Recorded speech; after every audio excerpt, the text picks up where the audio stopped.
Kanalımdan ve mutfağımdan herkese merhabalar. Evinizde az bir ıspanağınız varsa mutlaka bu tarifi deneyiniz. Günün her saatinde bayılarak yiyebileceğiniz nefis bir tarif.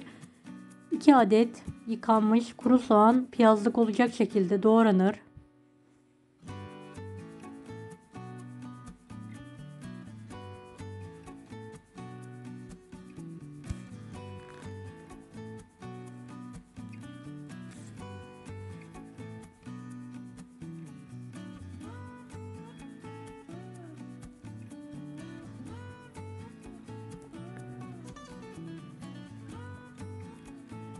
Uygun bir tavaya bolca zeytinyağı alınır.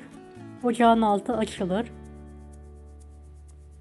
Üzerine doğradığımız kuru soğanlar eklenir. Kapağı kapalı şekilde sotelenmeye bırakılır.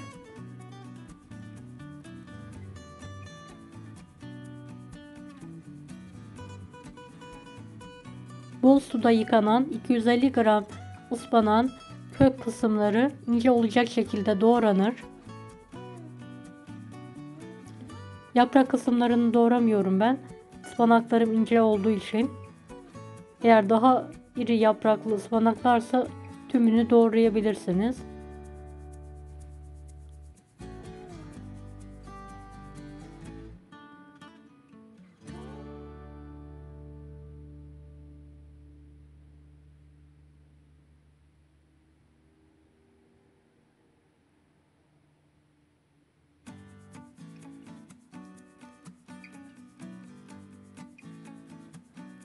Soğanlar ara ara karıştırarak kokusu çıkana kadar kavrulmaya devam edilir. Üzerine bir tatlı kaşığı kırmızı toz biber eklenerek karıştırmaya devam edelim.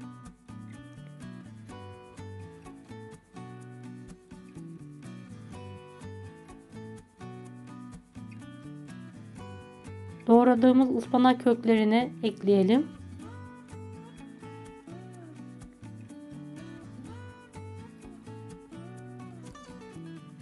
Karıştıralım.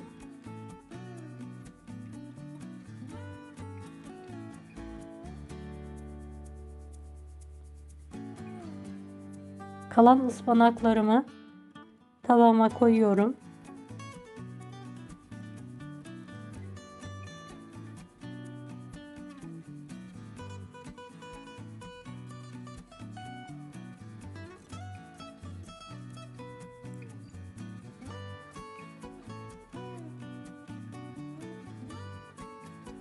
Kapağı kapalı bir şekilde bir 2 dakika ıspanakların sönmesini bekliyorum.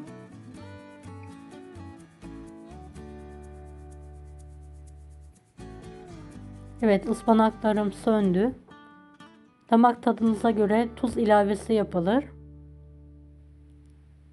ve karıştırılır.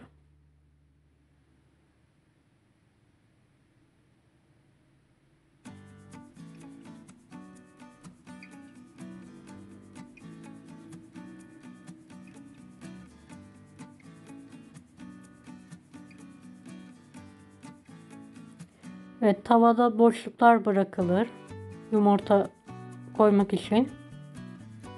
Evdeki kişi sayısına göre yumurta miktarını arttırıp kısaltabilirsiniz. Boşluklara yumurtalarımızı kıralım. Üzerine tekrardan tuz serpelim. Biraz da kırmızı toz biber. Kapağı kapalı bir şekilde yumurtalar pişene kadar pişirmeye devam edelim.